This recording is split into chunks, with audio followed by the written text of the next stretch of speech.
매년 포브스나 포춘과 같은 경제 전문지에서는 세계 최고의 직장, 일하기 좋은 기업 등을 선정하여 순위별로 소개를 합니다. 구글, 페이스북과 같은 기업들이 대표적이며 2017년에는 한국 기업 LG가 포브스 선정 세계 최고의 직장 10위에 선정되어 화제가 되기도 하였습니다. 꿈의 직장으로도 불리는 이런 기업들에 많은 사람들이 들어가고 싶어하는 이유는 회사 이미지나 업무 환경을 비롯해 업무 외에도 복리 후생과 다양하고 풍성한 혜택을 제공하기 때문이라 합니다. 사람들은 이처럼 어느 공동체나 직장을 선택할 때 자신이 누리고 또 얻을 수 있는 유익을 생각하며 그 자리를 동경하곤 합니다. 통신사에서 제공하는 멤버십 서비스나 리조트의 회원제 같은 데 관심을 갖는 것도 그러한 이유에서 기인합니다. 만일 저와 여러분에게 최고의 유익을 가져다 주는 공동체를 꼽으라 한다면 우리는 주저없이 교회라고 답할 줄 알아야 합니다. 그렇게 생각하십니까? 성경은 교회 운동의 진정한 가치가 무엇인지 곳곳에서 말하는데 오늘 본문에 고린도 교회 성도들을 향한 바울의 마지막 글에서도 그 교훈을 접할 수 있습니다. 이 시간에는 본문의 교훈을 통해 교회 운동에 동참할 때 체험하게 되는 유익함은 무엇인지 함께 상고해 보고자 합니다. 첫째로 교회는 그리스도와 연합한 공동체로서 하나님의 강하게 하심을 체험합니다. 다 함께 본문 1절에서 4절까지 읽겠습니다. 내가 이제 세 번째 너희에게 가리니 두세 증인의 입으로 날마다 확정하리라. 내가 이미 말하였거니와 지금 떠나 있으나 두 번째 대면하였을 때와 같이 전에 죄 지은 자들과 그 남은 모든 사람에게 미리 말하노니 내가 다시 가면 용서하지 아니하리라.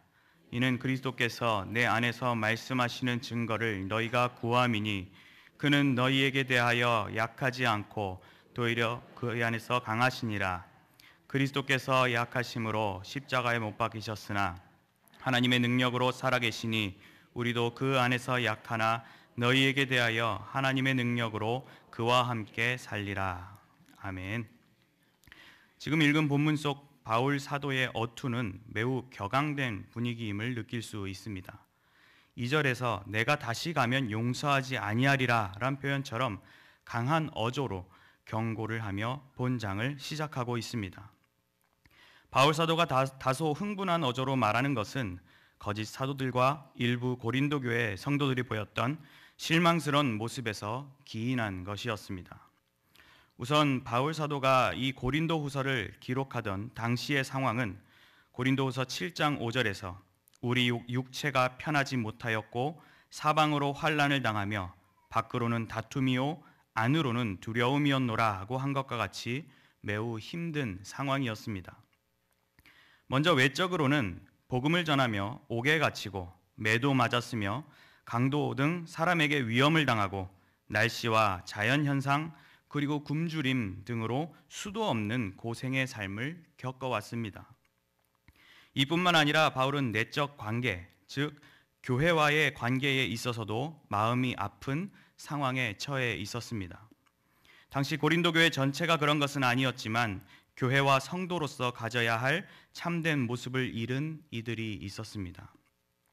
앞선 12장 마지막에서 열거되고 있는 여러 가지 문제들, 방탕하고 해이한 삶을 사는 자, 우상숭배와 음란에 빠진 자, 다툼과 시기와 분냄을 일삼고 당을 짓는 자, 비방과 수군거림과 거만함과 혼란, 그리고 회개하지 아니하는 일들이 있었습니다. 그런 가운데 도리어 바울을 반대하는 무리들이 생겨났습니다. 자신을 그리스도의 사도, 일꾼이라 자칭하는 이들이 나타나 성도들을 현혹하였고 바울의 사도권과 사역에 대해 오해와 불신을 갖도록 만들었습니다. 하지만 바울의 표현대로 그들은 거짓 사도요, 속이는 일꾼, 그리스도의 사도로 가장하는 자들일 뿐이었습니다.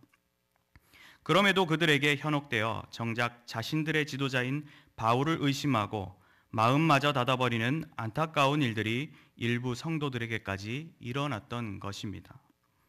바울은 앞서 제3차 여행 당시 에베소에 체류하던 중 가슴 아픈 방문으로 일컬어지는 제2차 고린도 방문을 한 바 있습니다. 그때 바울은 만연했던 고린도 교회의 죄상에 관해 경고를 하였지만 해당되는 범죄자들은 반성은커녕 더욱 죄에 빠져 바울을 비방하는 모습을 보였습니다. 이러한 배경 속에 바울 사도는 세 번째 방문을 계획했고 그때에는 용서가 없을 것이라 경고한 것입니다. 1절에서 두세 증인의 입으로 말마다 확정하리라는 것은 구약의 율법 신명기 19장 15절의 말씀을 근거로 하며 예수님께서도 권징에 관한 교훈에서 그렇게 표현하신 바 있습니다. 바울은 논리적, 법률적인 측면에 있어서도 결코 물러서지 않을 것이며 회개하지 않는 범죄자들을 반드시 책벌할 것임을 드러내고 있습니다. 어떤 이들은 이러한 바울의 전후 상황, 심경을 이해하지 못한 채 이 장면만 보고 바울이 사랑이 없다거나 형제를 내쳐버리는 분리주의의 사역자로 여겼을 수도 있습니다. 왜 기회를 주거나 용서를 하지 않느냐고 바울에게 따지는 경우가 있었을지도 모릅니다. 하지만 바울은 2절에서 내가 이미 말하였거니와 라고 말한 것과 같이 누차 그 일에 관해 경고하였습니다. 하지만 이제 그것을 그냥 두기에는 그것이 참된 교회 공동체를 약화시키고 악한 결과를 낳을 것이 자명하였기에 이제는 가만히 있을 수 없던 것이었습니다. 그런 차원에서 바울의 말은 교회를 향한 협박이 결코 아니었습니다. 교회를 다시 바르고 강하게 세우고자 한 호소요, 준엄한 경고였던 것입니다. 심지어 바울은 범죄자들의 소식을 듣는 순간 그들을 바로 내친 것이 아니라 지금의 서신을 통해 경고하면서 대면이라는 시간이 오기까지 또 개의 기회를 주고 있음을 볼 수 있습니다. 이런 모습과 다른 서신에서 나타나는 바울의 문체를 봤을 때 그가 내비쳤던 경고와 경고에 따른 행동들은 단순히 개인의 기분이나 이해관계로 한 것이 아니라 오로지 교회를 위한 것이었습니다. 이어서 바울은 그리스도의 사역을 언급하고 있습니다. 3절에 이는 그리스도께서 내 안에서 말씀하시는 증거를 너희가 구함이니 그는 너희에게 대하여 약하지 않고 도리어 너희 안에서 강하시니라고 하였는데 이는 당시 거짓 사도들이 바울을 유약하고 비열한 사람으로 몰아갔던 것을 가리킵니다.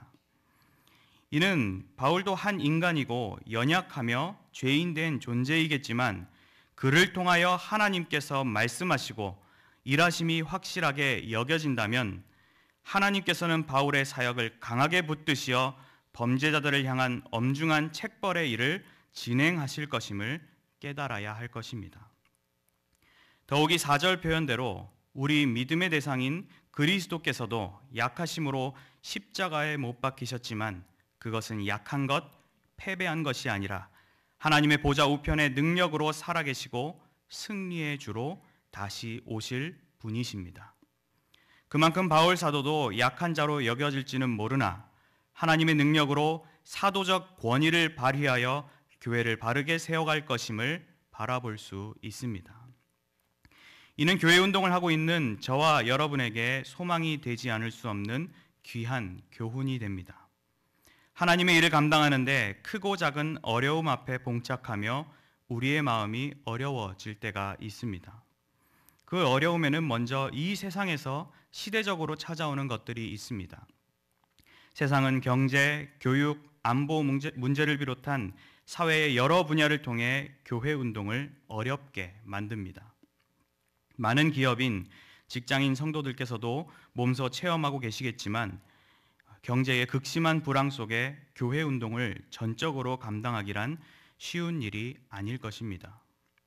또 최근 공영방송인 EBS에서는 세계 지도자를 배우는 학습용 퍼즐을 출시했는데 북한의 김정은이 버젓이 등장하며 세계 평화로 나아가는 새로운 지표를 마련한 지도자로 소개하며 판매하고 있습니다. 또 김정은의 남한 방문을 환영한다는 종북 단체들이 서울 한복판에서 자신들의 목소리를 높이고 있습니다. 이런 사회 현상과 잘못된 사상과 교육들은 고스란히 사단이 교회 운동을 위한 영적 군수 물자를 막고 활동을 원천적으로 막으려는 도구가 되어 이 시대의 교회가 떠안게 되는 큰 과제로서 돌아옵니다. 우리는 또한 내부적으로 교회와의 관계 속에서도 종종 어려움을 겪곤 합니다. 교회 혹은 교회가 연합한 교단 안에서 다툼과 시기, 분냄을 일삼고 당을 지으며 비방과 수군거림 등으로 교회 운동을 방해하려는 일들이 있기도 합니다. 이런 일들은 고린도 교회에서 보듯 늘 주도하는 사람이 있고 그것에 따르는 이들이 생기게 됩니다. 그런 일들이 발생할 때 교회의 지도자는 아직도 날마다 내 속에 눌리는 일이 있으니 곧 모든 교회를 위하여 염려하는 것이라고 했던 바울과 같이 고심하게 됩니다. 그리고 이에 따라 협의가 필요할 때가 있고 경고가 필요할 때가 있으며 권징을 실시하며 공동의회 등을 통해 교회의 뜻을 모으는 것이 교회의 정치요 표징인 것입니다. 사실 이런 일들은 교회 운동을 해나가는 이들에게 있어서 참으로 피곤한 일일 수 있습니다. 하지만 우리는 그럴 때일수록 이 교회를 통하여 일을 해오신 하나님을 바라보는 자세가 필요합니다. 다른 사람들이 보기엔 약하고 부족해 보일지 모르겠지만 우리 경양교회로 하여금 결코 부러지지 않고 굳건하게 주어진 길을 가게 하셨던 하나님을 생각한다면 결코 걱정하거나 두려울 것이 없습니다. 이 경양의 강단을 통해 말씀의 역사를 해오셨고 교회 운동을 해오신 분이 바로 하나님이셨습니다. 누구보다 큰 고난을 당하시고 죽임을 당하시기까지 낮아지신 예수 그리스도를 생각하며 우리가 그분과 연합한다면 우리는 어느새 승리를 향한 방향으로 들어섰음을 깨달아야 합니다. 그렇게 우리는 우리를 약하게 하는 여러 시도와 판단, 회유 속에서 강하신 하나님 안에 거하며 강하신 하나님과 온전한 연합을 해나감으로 세상과 교회 앞에 두려울 것이 없는 강한 능력의 교회로 서 있어야 합니다. 하나님과 연합한 자로서 영적 좌절감이나 두려움이 아닌 자부심과 소망을 붙잡으시기 바랍니다.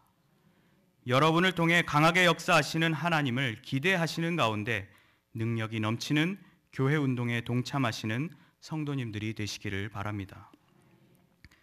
둘째로, 교회는 진리 운동을 위한 공동체로서 하나님의 온전케 하심을 체험합니다.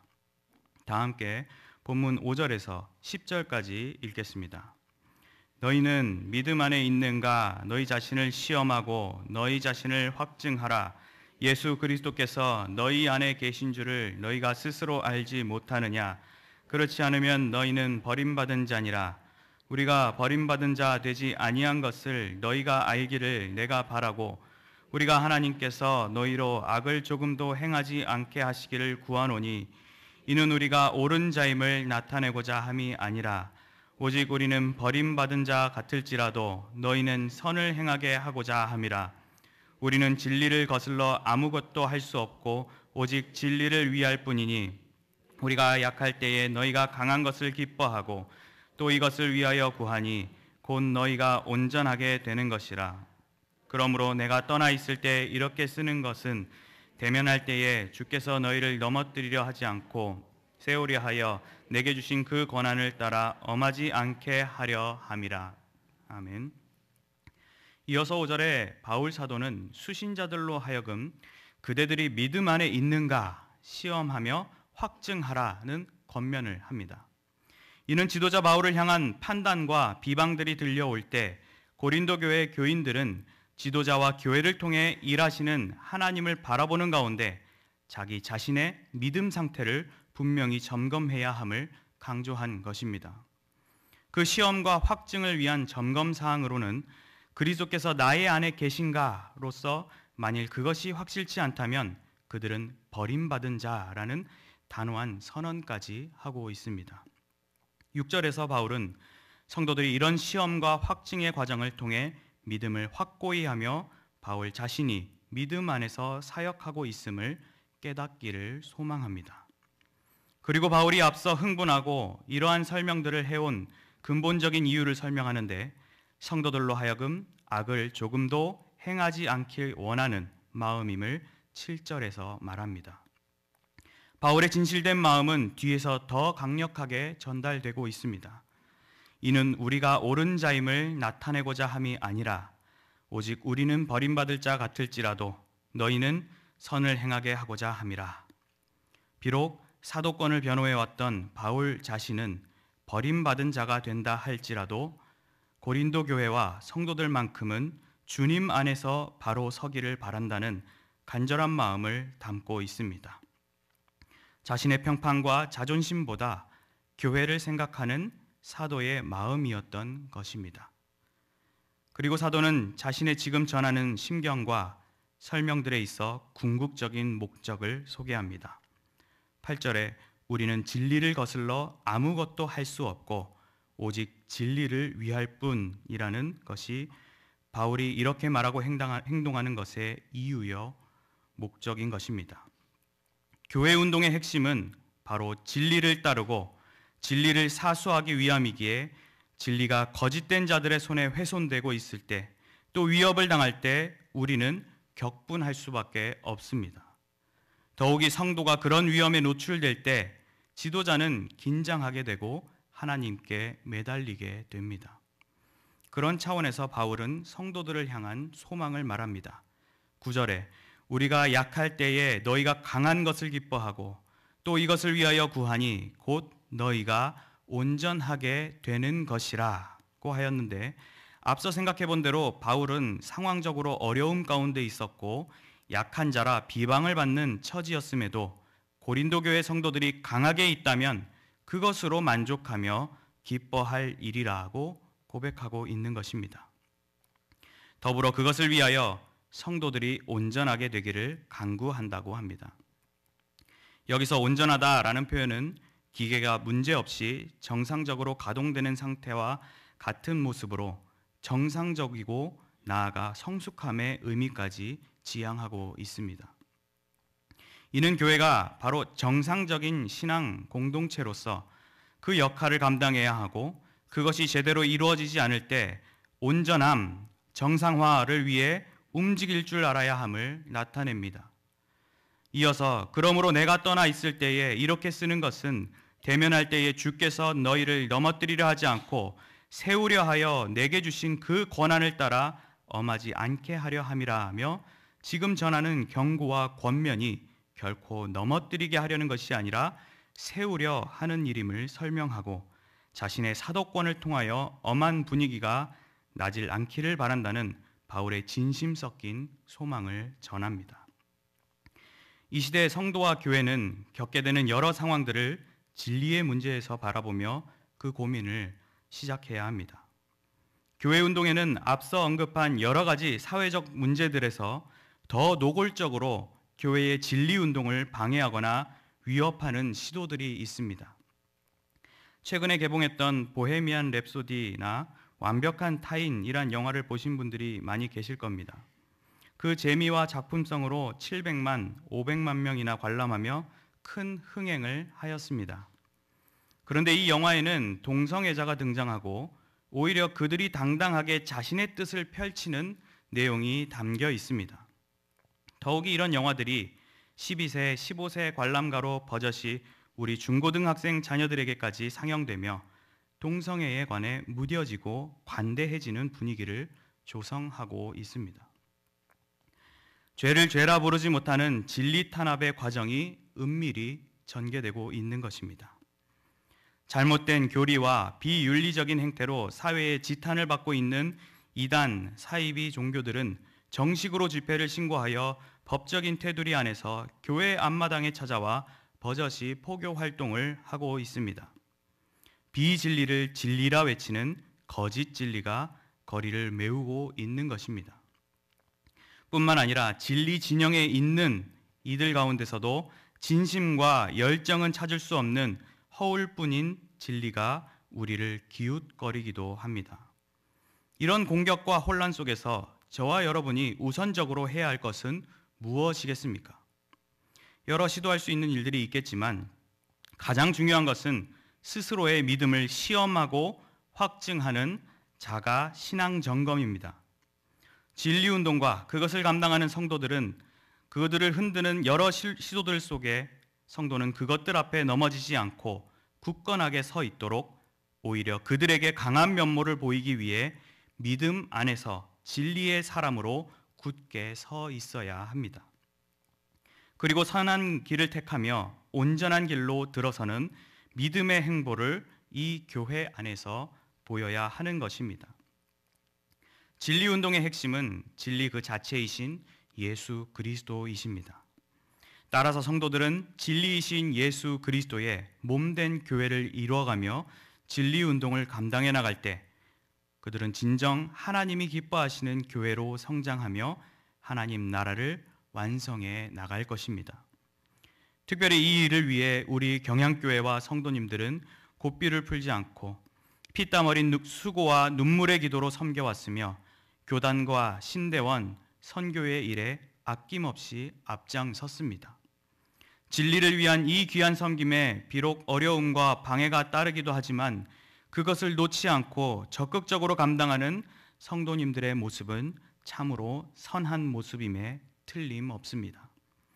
누구보다도 그것은 하나님께서 아시며 우리는 멈추지 않고 이 일에 매진할 것입니다. 그리고 그러한 진리 운동은 분명 주의 영광을 맛보고야 말 것입니다. 고린도후서 1장 1절에서 바울은 고린도 교회를 부를 때 고린도에 있는 하나님의 교회라고 불렀습니다. 저와 여러분이 믿음 안에 온전히 서 있고 진리를 잘 지키며 섬겨 나갈 때 하나님의 교회라는 아름다운 칭호가 붙을 것을 기대하시기 바랍니다.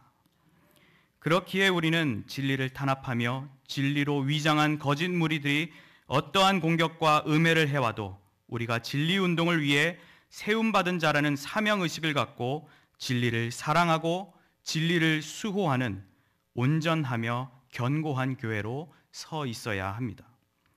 하나님의 진리 운동을 위해 세움받은 자로서 흔들리지 말고 자신감과 소명을 붙잡으시기 바랍니다. 그리고 하나님이 말씀하신 참된 선을 추구해 가시기 바랍니다. 여러분을 통해 온전함을 이루어 가시는 하나님을 소망하시는 가운데 능력이 넘치는 교회 운동에 동참하시는 성도님들이 되시기를 바랍니다. 셋째로, 교회는 한 형제된 공동체로서 삼위 하나님의 함께 하심을 체험합니다. 다 함께 본문 11절에서 13절까지 읽겠습니다. 마지막으로 말하노니 형제들아 기뻐하라. 온전하게 되며 위로를 받으며 마음을 같이하며 평안할지어다. 또 사랑과 평강의 하나님이 너희와 함께 계시리라. 거룩하게 입맞춤으로 서로 문안하라. 모든 성도가 너희에게 문안하느니라. 주 예수 그리스도의 은혜와 하나님의 사랑과 성령의 교통하심이 너희 무리와 이제 바울 사도는 마지막으로 말하노니라고 하며 성도들을 향한 격려의 인사를 전하고 있습니다. 여기서 형제들아라고 교인들을 부르는 바울의 어조는 처음 분위기보다 부드럽고 애정이 느껴지기까지 합니다. 앞선 내용들 속에 격앙된 분위기도 있었지만 교회를 향한 바울의 진정한 마음을 표현들 중간중간마다 볼 수 있었듯 바울의 진심은 주 안에 형제된 자들이 기뻐하며 온전하며 위로를 받으며 마음을 같이하며 평안하기를 바라고 있는 것입니다. 5가지의 연속적인 교훈을 나열한 것은 헬라 문법에서 연쇄 논법에 해당되는 것으로 처음에 나오는 기뻐하라와 마지막 평안하기를 바라는 내용이 핵심을 이룬다고 볼 수 있습니다. 기뻐함과 평안함을 얻기 위해 나열되는 중간에 3가지가 요구되는데, 먼저 온전함은 앞에서도 생각해봤지만 철저히 맞추다, 완전히 결합되다라는 의미를 지니어 그 형태가 정상적인 모습을 나타내고 있습니다. 위로를 받음은 용기를 주며 서로를 열심히 권면하는 모습을 나타냅니다. 그리고 마음을 같이 함, 그것은 늘 감정이나 마음가짐을 한 방향으로 모으라는 뜻을 가지고 있습니다. 즉, 교회는 비록 여러 풍파 속에서 함께 가야 할 영적 방주로서 온전함을 이루고 위로를 받으며 마음을 같이 하는 기쁨과 평안함의 공동체가 되어야 합니다. 그런 멋진 공동체에겐 사랑과 평강의 하나님이 함께 계시는 최고의 복을 누리게 될 것을 선언합니다. 그런 공동체는 속으로만 그런 마음을 갖는 것이 아니라 거룩하게 입맞춤을 맞추며 서로 문안하는 자발적이고 상호적인 교제를 해가는 특징을 갖고 있습니다. 입맞춤은 당시 가족이나 친구 사이에 가지는 애정 표현으로 신약에서 자주 등장하는 인사말인데, 거룩한 입맞춤이란 표현처럼 피상적이고 관례적인 인사가 아니라 세상과 구별된 진실된 인사를 나누라는 것입니다. 또한 이것은 단순히 같은 공간에 있다고만 행해지는 것은 아닙니다. 12절에 모든 성도라고 표현한 것은 바울이 본 서신을 집필한 당시에 있었던 마게도냐 지역에 있던 성도들을 가리키는데, 참된 우주적 교회 공동체의 교제는 꼭 옆자리에 있는 이들과만이 아닌 원거리에서도 이루어질 수 있는 것입니다. 그리고 이제 바울은 정말 마지막 인사로서 축복의 기도를 올려드립니다. 주 예수 그리스도의 은혜와 하나님의 사랑과 성령의 교통하심이 너희 무리와 함께 있을지어다고 선포한 바울의 축복 기도는 우리가 매 예배 때마다 받는 축도의 기원이 되는 구절이기도 합니다. 삼위 하나님의 사역이 함축적이고 아름답게 조화를 이루고 있으며 바울의 축도 중 가장 완벽한 형태로 여겨지는 구절입니다.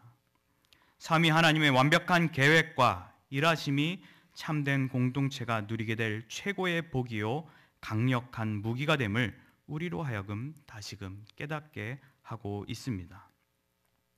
우리는 참으로 삭막한 시대를 살아가고 있습니다. 이웃이 이웃을, 심지어 가족이 가족을 잔혹하게 폭행하며 살인하는 어두운 시대를 접하고 있습니다. 가정마저도 무너지는 이 악하고 딱한 시대 속에서 우리가 하나님 앞에 한 형제 자매로 부름받았다는 사실은 놀라지 않을 수 없습니다. 환자 신방을 가거나 장례식을 교역자들과 권사님들과 함께 찾아가게 되면 가족들은 가족애를 느끼는 것 같습니다. 특히 지방의 장례식장에 들렀다 올 때면 음료와 간식까지 챙겨주며 정말 고맙다고 인사하는 성도님들의 인사를 자주 받곤 합니다. 정말이지 세상의 가족, 세상의 이웃들이 줄 수 없는 사랑과 우정을 이 교회 공동체 안에서 누릴 수 있음이 참 귀하지 않습니까? 혹 교회 공동체보다 세상의 사람들과 가지는 교제와 우애가 더 귀하고 즐겁게 여기는 분들도 있을 것입니다. 하지만 그것은 영원한 생명을 부여받은 우리의 인생길을 내다봤을 때 영원하지 않은 한순간의 즐거움에 불과함을 알아야 합니다. 오늘 예배당에 들어오시면서 각자 주변에 앉아 계신 성도님들 중 따뜻한 문안 인사를 나누지 않은 분이 계시다면 잊지 말고 예배 후 나가기 전에 못다한 따뜻한 인사를 건네주시기 바랍니다. 얼굴을 잘 몰라서 인사하기 어색하십니까? 생각해보면 반대로 서로가 인사를 해야만이 서로를 조금씩이라도 알아갈 수 있는 것입니다. 만일 그런 작은 노력조차 하지 않는다면 공동체의 공동체됨을 약하게 만들 뿐인 것입니다. 그리고 혹 인사를 못 받으셨다 하더라도 너무 서운해하지 마시고 계속 인사를 해주시기 바랍니다. 건강 강좌를 들어보면 억지로라도 웃으며 건강한 세포를 만들어주라고 합니다.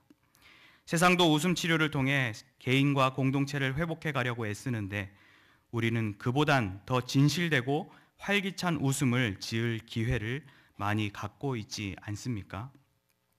서로에게 따뜻한 말과 미소를 건넬 줄 아는 여러분들이 되시기를 바랍니다.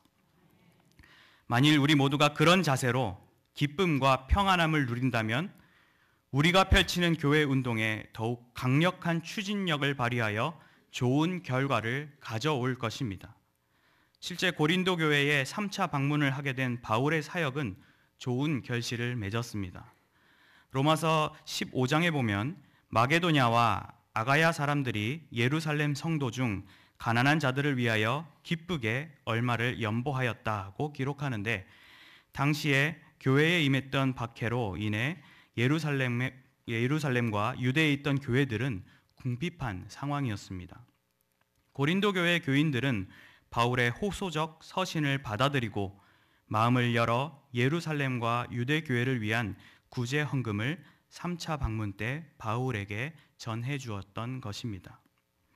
우리도 우리에게 찾아오는 크고 작은 어려움을 극복하며 서로 온전하게 되며 위로를 나누며 마음을 같이 하는 기쁨과 평안의 공동체로 만들어 가야 합니다. 정말이지 남들이 부러워할 만큼 이 교회의 성도들과 더불어 형제 자매와 같이 지내야 하는 것입니다. 그리하여 사랑과 평강의 하나님, 삼위일체 하나님께서 함께 하시는 복을 누리시는 은혜와 사랑의 교회로 서 있어야 할 것입니다. 하나님의 자녀된 자로서 흔들리지 말고 서로 무난하는 가운데 주님의 동행하심을 체험하시기 바랍니다. 바깥의 기운은 영하를 웃돌며 세상은 삭막하기만 하지만 영적 사랑의 온기로 이 교회를 가득 채우시는 가운데 사랑이 넘치는 교회 운동에 동참하시는 성도님들이 되시기를 바랍니다. 사랑하는 성도 여러분, 그리고 헌신을 다짐하시는 제68, 69, 70, 71 여전도회 회원 여러분, 제가 어릴 적 원로 목사님께서 하셨던 말씀 가운데 기억나는 것이 있는데, 당신께서 카톨릭의 이단성이나 국가 안보에 관한 설교를 할 때면 교회로 협박 전화가 올 때가 있었다고 합니다. 그것이 두렵기도 하였지만 성도가 하나 둘씩 모이고 또 성장하며 교회를 이루어감을 볼 때면 그런 협박들이 두려워지지 않았다고 고백하셨습니다. 목자가 양떼를 지키기도 하지만 정작 목자를 둘러싼 양떼가 목자와 교회를 지킨다는 놀라운 사실을 그러한 상황들을 통해 깨달으셨다는 내용입니다. 고린도 교회는 참으로 많은 유혹과 시험 그리고 연약함 속에 있는 교회였지만 바울은 그러한 고린도 교회를 하나님의 교회로 여기며 놓지 않았습니다.